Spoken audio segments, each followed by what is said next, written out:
ছি ছি গান্দু ছি।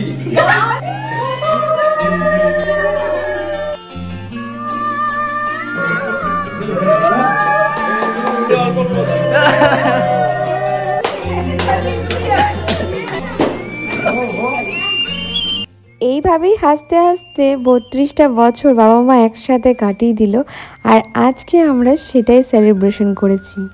কিন্তু দাঁড়াও তার আগে কিছু কাণ্ড ঘটেছে। সেটা হচ্ছে এই যে আমার মা এখন আমাকে পরিষ্কার করবে। তার কারণ হচ্ছে তোমরা জানো আমি সেভাবে কিছু ইউজ করি না এখন মুখের মধ্যে হিজিবিজি, তো সেই কারণে আমার মায়ের বক্তব্য, তোর মুখটা প্রচণ্ড কালো লাগছে, আজকে আমি তোকে ভালো করে মানে সুন্দর করে ক্লিন করে দেবো ফেসটা, তুই তো এখন কিছু করে দিস না, মানে করিস না নিজের প্রতি যত্ন।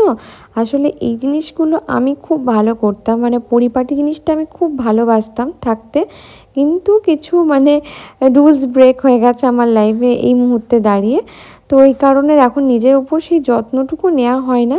তো এই যে মা বসেছে সেই কাজটা করতে, আর আমাদের অবস্থা ঠিক এইটা। এটা কি তুই? বাবা রে, কি চকচক করছে মুখটা।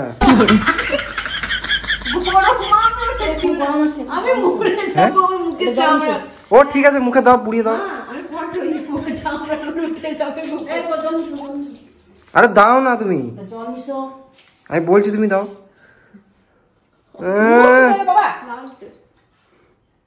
এটা তুই? একটা টাইম আমি আমার মাকে করে দিতাম, এখন আমাকে অত্যাচার করছে। ভালো লাগছে বৃষ্টি? দারুণ লাগছে, আমি পালা এগুলো ছেড়ে ফেলে। এটা পার্ট 1 কমপ্লিট, এবার পার্ট 2 হবে নাকি? তোমরা প্রসেসটা ভুল করছো জানো কি, এত মুছতে নেই। তবে আমার মা, আমি যতটাই না করেছি আমার মা ঠিক ততটাই জোর করে আমাকে করিয়েছে, কারণ আমাকে নাকি ভূতের মতো লাগছিল, মুখটা আসলে সত্যিই মেডিসিন খেয়ে খেয়ে একটা দাগ হয়ে গেছে, নানা রকম ছোক হয়ে গেছে, স্কিনটা নানা রকমভাবে একদম বাজে হয়ে গেছে, আর আমি যেহেতু ভালো করে কেয়ারও নিই না এখন, তো সেই কারণে আরো হচ্ছে বৃষ্টি। এই বৃষ্টি চকচক করছে সত্যি করে, অন গড বলছি, চকচক করছে। হ্যাঁ, গ্লেজ দিচ্ছে, কপালগুলো গালগুলো চকচক করছে। আরে বাবা মজা করছি না, সত্যি করে। জামগুলো সব বেরোচ্ছে এবারে। তো এখন বাবা রান্না করছে, বাবা করছে চিকেনটা নাকি? কি দেবো? রসুন বাটিটা প্রথমে তেজপাতা তেল দিয়ে তেল আর তেজপাতা, হ্যাঁ চিনি, লবণ, এলাচ, মানে গরম মশলা। তারপরে তেলটা গরম হলে তারপরে পেঁয়াজ, তারপরে রসুন বাটা, এরপর আদা ফাদা পড়বে নাকি? মনও কিন্তু আস্তে আস্তে দিয়ে রান্না করলো, তুমি যেমন করছো সেম, গ্যাস আস্তে দিয়ে করছে। পেঁয়াজটা কষতেই গলে গেল পুরো। এবার কি দেবে বাবা? হলুদ, দাঁড়া, এই বিশ্বাস করবে না এই চিকেনটা যে কি মারাত্মক খেতে হয়েছিল, মানে আমি বলে বোঝাতে পারবো না। মানে চিকেনটা একটুও বেঁচে ছিল না, লাস্টে কি বলবো, মানে সবাই মিলে চেটেপুটে খেয়ে নিয়েছিলাম এই চিকেনটা আমরা।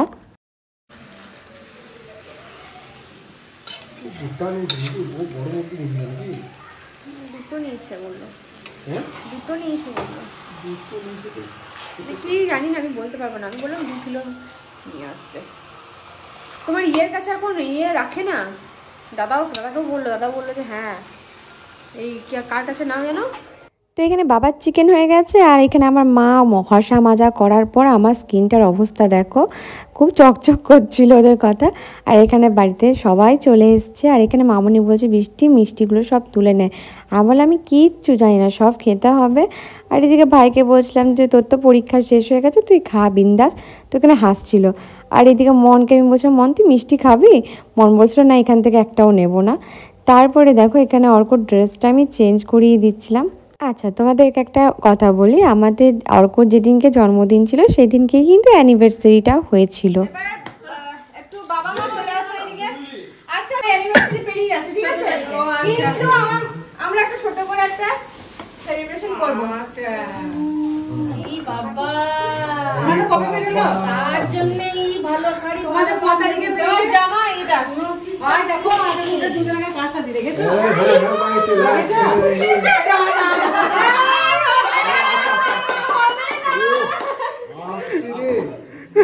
চলো চলো চলো চলো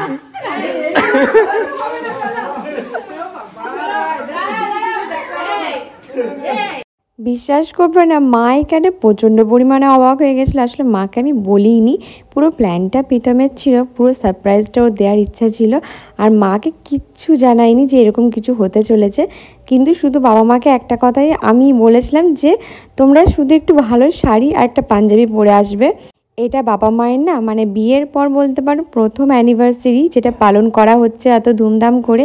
আসলে মানুষ দুটো তো সেইভাবে কোনোদিনও কিচ্ছু দিতে পারিনি না আমরা, তো আমাদের মনে হলো যে না আমরা ছোটো করে করি। আর প্রীতম এত হাসছিল অ্যাকচুয়ালি প্ল্যানটা কিন্তু ওরই ছিল, কিন্তু কি বলতো সব কিছু করে দেওয়ার পর ও এত হাসছিল বাবা মাকে দেখে, মানে ওরা দুজন এত লজ্জা পাচ্ছিল, মাও পাচ্ছিল আর প্লাস বাবাও পাচ্ছিল।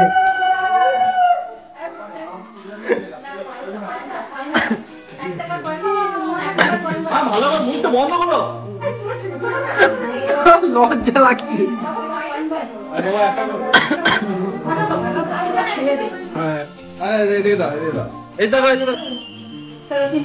মায়ের লজ্জায়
না না স্ট্যাটাসটা দিয়ে পড়ি দাও। আমি একটা পড়ি দিচ্ছি আমার মনে হচ্ছে খিচুড়ি ধরে যাবে। কি হলো তুমি নেক্সট সেটাই বলছে সেলাপ চলছে মনে থাকি এরপরে সিনেমাটা আমার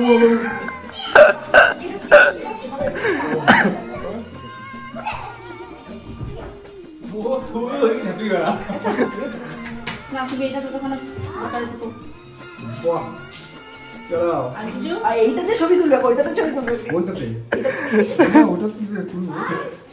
কি হলো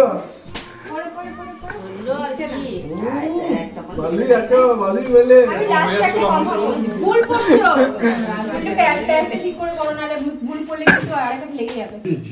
ছি ছি রে ইন্দ্রা ছি। এই না ছি ছি ছি গান্দু ছি। দারুন দারুন দারুন দারুন লাগছে কিন্তু না, গলা হাতে দারুন হয়েছে। কাজ চয়েস একটা খুব সুন্দর হয়েছে গলা কাজ চয়েস একটা তো বলো। এবার একটা কথা বলতে যাচ্ছি, এবার থেকে আমরা দুই মেয়ে এই বাবা মাকে ভালো রাখবো, আর এই বাবা মাকে ভালো রাখবো। এইদিকেও দুই বাবা মা রয়েছে, তোকে ভালো রাখবো না। আচ্ছা ভালো জন্মদিন আশীর্বাদ ছেড়ে দিয়ে এসব কেন হচ্ছে? তো যেদিনকে আমরা অ্যানিভার্সারিটা করেছিলাম সেদিনকে অনেক ভিডিও ক্লিপ ডিলিট হয়ে গেছে, কি করে জানি না হয়ে গেছে, বাট হয়ে গেছে।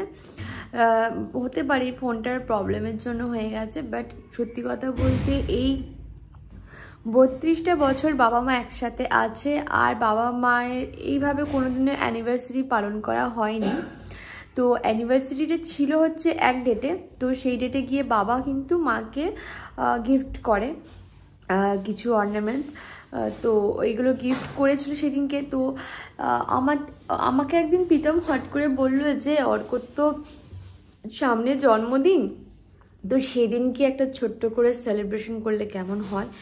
কারণ বাবা মার তো সবসময় চিন্তা করে গেছে, সত্যি আমার বাবা মা সবসময় মানে আমার কথা চিন্তা করে গেছে, এটা মানে কোনোভাবেই অস্বীকার করা যায় না। প্লাস প্রীতম তো মানে কি বলবো, ছেলে হয়ে গেছে বাবা মায়ের কাছে, অর্ক তো জানো, তো তোমরা দেখতে পাও, বুঝতে পারো। তো কোথাও গিয়ে মনে হতো বাবা মায়ের জন্য তো কিছু করতে পারি আমরা। আর এরকমভাবে সেলিব্রেশনের কথা হুটহাট করে মাথায় আসেও নি কোনোদিনও যে হ্যাঁ এইভাবে করা যায়, কারণ ভাবিনি। তো প্রীতম আমাকে বললো করবো, বাট মা যে এত খুশি হয়েছে, আর সেদিনটা যে কি মজা করেছি আমরা, জাস্ট তোমাদেরকে বলে বোঝাতে পারবো না। তো তোমরা সকলে ঠাকুরের কাছে প্রার্থনা করো যেন বাবা মা ঠিক এইভাবেই সারা জীবনটা থাকতে পারে। মানে কি বলবো, দুষ্টু মিষ্টি ঝগড়া দিয়ে পুরো জীবনটা কেটে গেল।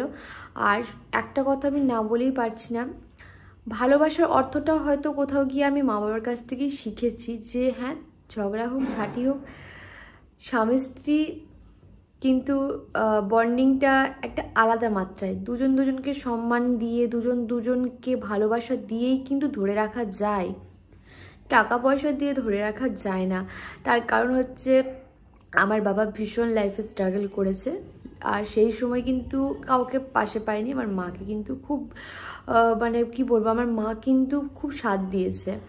আজকে বাবা এই জায়গায়, আমরাও আজকে ভালো আছি শুধুমাত্র এই যে বাবা মা দুজন মিলে সংসারটাকে এত স্মুথলি দেখিয়েছে, কিন্তু এতটাও স্মুথলি যায়নি লাইফটা। তো এই যে ছোটোখাটো মানে কি মিষ্টি দুষ্টু দেখো স্বামী স্ত্রীর মধ্যে খুঁটিনাটি লেগে থাকবে, যেগুলো না যদি না লেগে থাকে না তাহলে বলো ভালোবাসার কোনো মূল্যই হয় না। তো তোমরা সকলে ঠাকুরের কাছে প্রার্থনা করো যেন ভালো থাকে ওরা, যেন সারা জীবনটা এরকমভাবেই দুটো জুটিকে দেখতে পারি। তো এই ছিল আজকে ছোট্ট করে ব্লগ। আর মানে জীবনে প্রথম বাবাদের কাছেও মানে এই জিনিসটা, আর মা বাবার মুখে হাসিটা দেখে তো বুঝতেই পেরে গেছে যে কতটা ওরা খুশি হয়েছে। আর সত্যি কথা বলতে আমি, মন, প্রীতম, আমাদের তিনজনের বন্ডিংটা এত ভালো, মানে বরাবরই, মানে কি বলতো, মানে আমাদের না মেন্টালিটিটা খুব ভালো ম্যাচ করে, মানে মন বলি আমি। তো আমাদের মেন্টালিটি এত ভালো ম্যাচ করে, মানে আমরা খুব মানে জলি টাইপের, মানে খুব মানে এইসব করতে ভালোবাসি, বেশ মজা করতে ভালোবাসি, তো নেগেটিভ জিনিসকে দূরে রাখতে ভালোবাসি। তো বেশ মানে এই যে এইসব প্ল্যানগুলো না বেশ ভালো জাঁকজমকভাবে করতে পারি। তো কেমন লাগলো ভিডিওটা অবশ্যই জানিও। আর কিছু ক্লিপ ডিলিট হয়ে গেছে, আর অর্ক জন্মদিনের দিনকে যেহেতু করা হয়েছিল তো প্রচুর স্টোরেজ ছিল, বাট তোমাদেরকে ছোট্ট করে একটা শেয়ার করলাম।